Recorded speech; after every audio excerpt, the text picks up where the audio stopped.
is a chapter from REMORANDOM Everything Interesting Volume 1 by REMO Giuffré. It's called NATO Phonetic Alphabet. We hear snippets of it out there all the time, but not everyone knows of its derivation.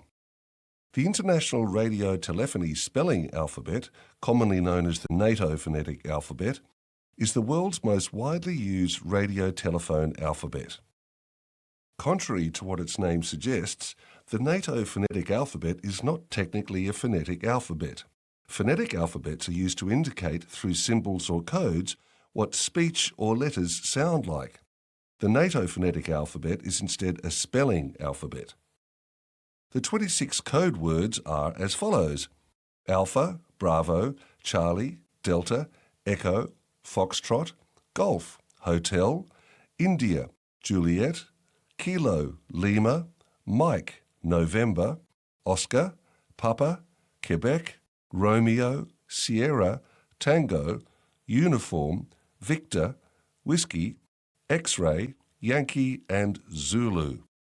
To create the code, a series of international agencies over many years and multiple iterations assigned 26 code words to the letters of the English alphabet, so the names for letters and numbers would be distinct enough to be easily understood by those who exchange voice messages by radio or telephone, regardless of language differences or the quality of the connection.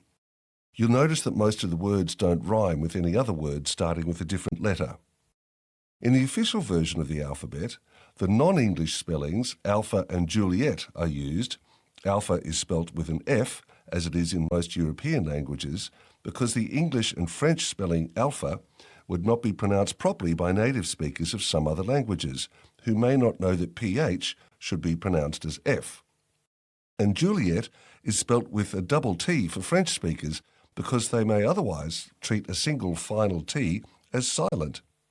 The final version of the alphabet was implemented by the International Civil Aviation Organization, ICAO, on the 1st of March 1956, and the International Telecommunication Union, ITU, adopted it in 1959 when they mandated its usage via their official publication, Radio Regulations. Because the ITU governs all international radio communications, it was also adopted by most radio operators, whether military, civilian or amateur. It was finally adopted by the International Maritime Organization, the IMO, in 1965. So that's for letters. What about numbers? We will leave you with NATO's specified pronunciations for the digits 0 to 9. 0, 1, 2, tree, 4, 5, 6, 7, 8, 9. And then in 1947, in a move to further internationalise, the ITU adopted these compound Latinate prefix number words adopted by the IMO in 1965. Nada 0, Una 1, Bisso 2, Terra 3, Cart 4, Panta 5, Soxy 6, Seta 7, Octa 8 and Nova 9. This chapter features in REMORANDOM Everything Interesting Volume 1 by REMO Giuffré. This series of books is available at remorandom.com.